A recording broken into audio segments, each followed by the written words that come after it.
मोदी जी की जो गारंटी का जो नारा दिया जा रहा है, उस गारंटी पे कितने वोट मिलेंगे देश में? देखिए, किस बात की गारंटी आप करते हैं?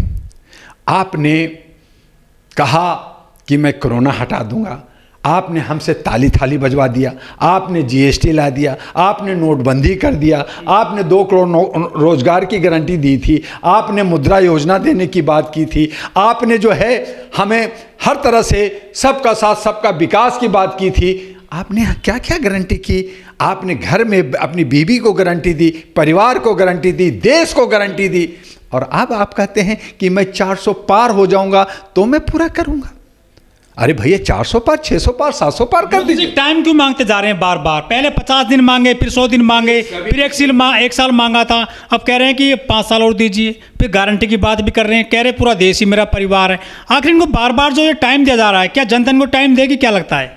देखिए जर्नलिस्ट महोदय, अगर मेरी माँ, मैं भूखा हूँ, रो रहा हूँ कि मुझे भूख लगी है, और माँ कहे कि मेरी गारंटी है तुम्हें 1 साल बाद पकवान देंगे और जो है तुम्हें बिरयानी खिलाएंगे, अभी चुप हो जा, तुम्हें कुछ मत खा, तो क्या मैं 1 साल भूखे मरूं? क्या जनता भूखे मरेगी? किस तरह की गारंटी आप दे रहे हैं? मोदी जी की पहली गारंटी तो फेल हो गई है, रोजगार की 2 करोड़ की। इसके अलावा वो कह रहे थे कि हम जो है काला धन ले आएंगे, काला धन नहीं आया। नोटबंदी किए थे, जो फिर उन्हें 2000 का नोट बंद करना पड़ गया। जो सरकार 2000 का नोट नहीं चला सकी, क्या लगता है आपको, क्या वो देश को रोजगार देगी?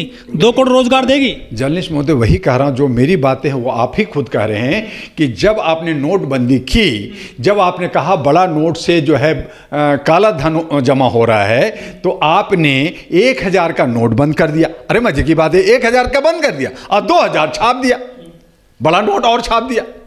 कमाल है। आपने 1000 नोट बंद किया था, 500, 300, 200 का नोट निकाल के चलाते ना, लेकिन नहीं, हमने 2000 का नोट। तो ये क्या अकल की बात है? गारंटी किस बात की आप है? तो गारंटी दे करके, चूंकि केजरीवाल ने भी गारंटी कार्ड दे रहा हूं, ये सब नेता लोग जो है जनता को बेवकूफ बना करके, हमारी इनकम चमन्नी है और खर्चा रुपया है, कोई रोजगार की बात नहीं कर रहा, कोई भ्रष्टाचार की बात नहीं कर रहा, कोई जो है महंगाई की बात नहीं कर रहा, और कह रहा मैं ये दे दूंगा, वो दे दूंगा। जुमलाबाजी हो रहा है। हम 1 लाख दे देंगे, 50,000 दे देंगे, 10,000 दे देंगे, चावल दे देंगे, आटा दे, यानी कि गरीब को लॉलीपॉप दे करके उसको भिखमंगा बनाने की बात कर रहे हैं। कोई ये नहीं कह रहा कि मैं आर्थिक आज़ादी दूंगा, मैं आपको हक अधिकार दूंगा, मैं आपको सामाजिक भागीदारी दूंगा। ये कोई भी नेता, कोई भी पार्टी आज नहीं कह रहा है। और ऐसी सूरत में हमारा लोकतंत्र का चेहरा बिगड़ रहा है, हमारा संविधान का मजाक उड़ रहा है, हमारे इंडिया भारत का विदेशों में मजाक उड़ रहा है कि ये कहते हैं कि लोकतंत्र का बहुत बड़ा है, बहुत इन पे विश्वास है। हम लोग जो है 205 लाख करोड़ की लोन में आ गए। हर गरीब, हर भिखमंगा जो सड़कों पे घूम रहा, उस पे भी 1,40,000 का लोन आ गया है, और फिर हम वाहवाही कर रहे हैं। और फिर कल हमारे बीते हुए कल देश के प्रधानमंत्री कहते हैं कि मेरा मुद्दा राम नहीं है। भाई, आपने राम को लाए, जय राम श्री राम किया, आपने पूरा कहा कि मैं हिंदू राष्ट्र बनाऊंगा, और फिर कह रहे हैं कि मेरा मुद्दा राम नहीं है, क्योंकि आप उस पर पर्दा डालना चाहते हैं। क्योंकि आपको पता है कि अब राम का कार्ड नहीं चलेगा, अब रोजगार चाहिए, अब शिक्षा चाहिए, स्वास्थ्य चाहिए, सुरक्षा चाहिए। तो आप कह रहे मैं गरीबों का हक के लिए मैं वो काम कर दूंगा जो 10 साल नहीं किया है। ये तो एक स्टार्टर था, मेन कोर्स खाना तो अभी बाकी है। अरे मेन कोर्स कब आएगा मेरे बाप, कब आएगा? जब हम चले जाएंगे कब्र में, जब चले जाएंगे हम शमशान घाट में, हम मर जाएंगे, तो आप मेन कोर्स हमें दोगे?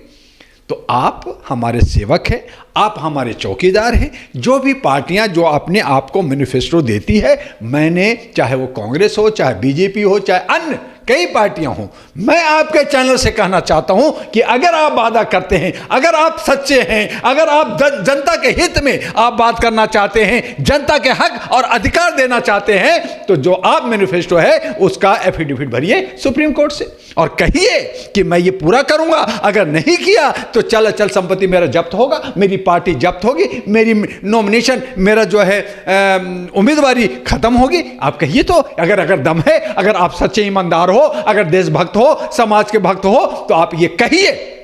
लेकिन कोई पार्टी कहता नहीं साहब लिख तो दिया है, जीत जाऊंगा तो फिर कहूंगा ये जुमलाबाजी, ये तो स्टंट है। किसान तो बहुत नाराज हैं, आज भी बॉर्डर पर रुके हुए हैं, खनौरी बॉर्डर पर, शंभू बॉर्डर पर। क्या वो किसान सरकार को वोट देंगे, इस मोदी सरकार को? जर्नलिस्ट महोदय, किसान हमारे अन्नदाता हैं और हमारा भारत कृषि प्रधान देश है। हर एक शासक चाहे वो किसी भी पार्टी का हो, किसान को प्राथमिकता देनी चाहिए। नौजवानों जो हमारे जवान सैनिक होते हैं उनको प्राथमिकता देनी चाहिए। बुजुर्गों जो हमारे हैं उनकी प्राथमिकता, वो कहते हैं कि मैं इनका, हमारे माँ बाप हैं, हम हमारे गुरुजी हैं, हमारे बड़े बड़े लोग हैं, हम इनकी सम्मान करते हैं। लेकिन जब उनको पेंशन नहीं मिलता, जब उनकी मांगें पूरी नहीं होती, किसानों की किसी तरह की मांग पूरी नहीं होती, हमारे सैनिकों की किसी तरह की मांग पूरी नहीं होती, नौजवानों को कहा जाता है कि पकौड़ा आप बेचिए, तो हम ये बताइए कि हम लोग 25 साल 30 साल 28 साल पढ़ाई करते हैं और हम आईएएस नहीं बन सकते। आईएएस कौन बनेगा? जो राष्ट्र और जो है लोकसभा का जो स्पीकर होगा उसके बच्चे जो है बैकडोर से आईएएस बन जाएगा, उनको नॉमिनेट किया जाएगा। तो फिर ये आईएएस का ढोंग, आईपीएस का ढोंग किस बात का?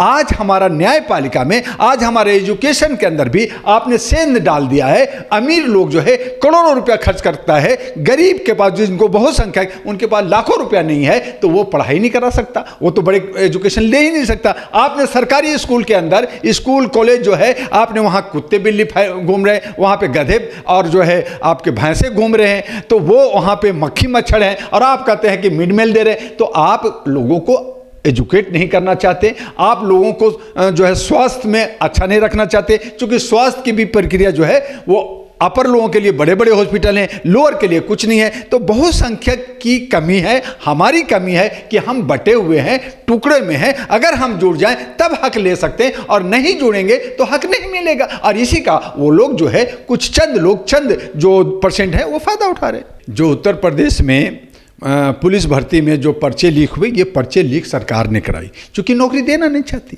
ये डिले करना चाहती है। देखो जी ऐसा हो गया, अभी हमें डिले कर रहे हैं, हम फिर से डेट निकालेंगे, फिर से एग्जाम। इसका मतलब यह है कि आपने एप्लीकेशन के नाम पे आपने जो है, आपने 1500 रुपये जो है एप्लीकेशन का जो लिया, आपने पोस्टल ऑर्डर वगैरह लिया, वो आपने करोड़ रुपया जमा कर लिया और लोगों को बेरोजगार बना रहे हैं। तो आप बेरोजगार देना नहीं चाहते हैं। अग्निवीर में जो हमारे किसान, गरीब, मजदूर के बच्चे, गांव देहात के बच्चे जो आते हैं, वो उनको आप जो है नौकरी नहीं दे रहे। कुछ लोगों को नौकरी मिल रही है तो 15 साल, उसके बाद क्या करें कि भैया आ जाओ और हम 5 साल करो और उसके बाद में मेरी घर की चौकीदारी करो। आप जो है, हम जो है चौकीदार, बड़ा चौकीदार हैं, तुम जो है गेट पे खड़ा होकर के मुझे सैल्यूट मारो। तो इस तरह की जो नीति है, ये जो असमानता की जो नीति है, वो यही नीति है कि हम पिछले जन्म में जा रहे हैं। जो ये कह रहे हैं, खुद कह रहे हैं, इनके ही नेता लोग कह रहे हैं, मैं नहीं कह रहा, ये लोग कह रहे हैं कि मैं सनातन युग लाना चाहता हूं। तो मुझे एक बात बताइए कि आप एजुकेट कीजिए कि सनातन युग में होता क्या था।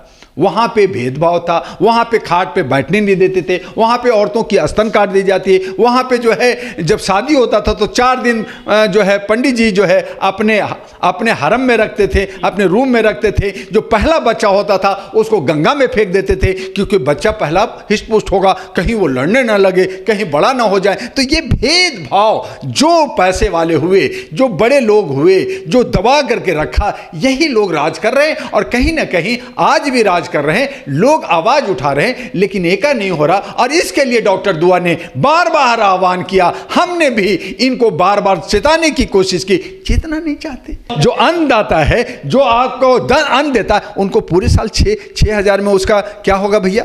क्या उनको खुरपी भी में आएगा? क्या उनके पास कुदाल आएगा? क्या उनके पास अन्न आएगा? क्या उनके पास बीज उससे बनेगा? क्या उनको पानी मिलेगा? क्या उनको खाद मिलेगा? खाद जो है आप 600 रुपये में आप जो है 1 किलो 2 किलो खाद हो गया है, तो 1 किलो खाद से आपको उनका जो 2 एकड़ जमीन है उसमें उसका जो है बीज मिल जाएगा, उसको खाद मिल जाएगा। तो आप इस तरह की लॉलीपॉप मत दीजिए। आप कहते हैं, सरकार कह रही है कि 6 करोड़ गरीब है भारत के अंदर और 82 करोड़ को आप कह रहे हैं कि मैं गरीबों को अन्न दे रहा हूं। और अन्न क्या?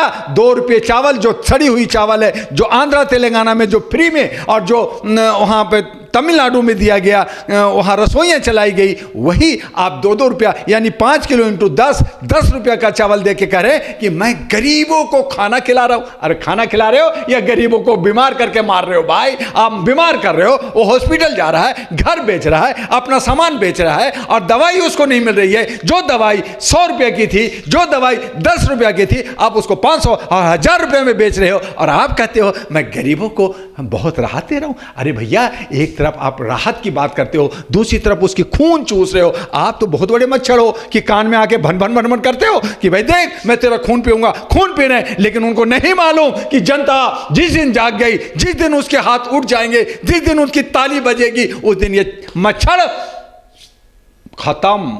मोदी जी ये भी कहते हैं कि 10 साल के दौरान 25 करोड़ गरीबों को गरीबी रेखा से ऊपर उठा दिया है हमने। इसमें कुछ सच्चाई दिखती है आपको? कहना और करना दोनों में बहुत आसमान ज़मीन का फ़र्क है। ये सिर्फ कहते हैं, सिर्फ गारंटी देते हैं, जुमलाबाजी करते हैं और हम जैसे अंधभक्त लोग हम सोचते हैं, एक उम्मीद करते हैं कि भाई ठीक है पिछली सरकार ने किया शायद ये कर देगा। तो हम शायद आशावादी हैं, हम एक दूसरे पे विश्वास करने वाले लोग हैं, हम एक दूसरे पे आस्था और सम्मान करने वाले लोग हैं और यही हमारी भारत की संस्कृति है। तो इस संस्कृति का फ़ायदा उठा करके हमारा जो है शोषण दोहन कर रहे हैं, जो अब नहीं चलेगा। अब जनता को जागना पड़ेगा।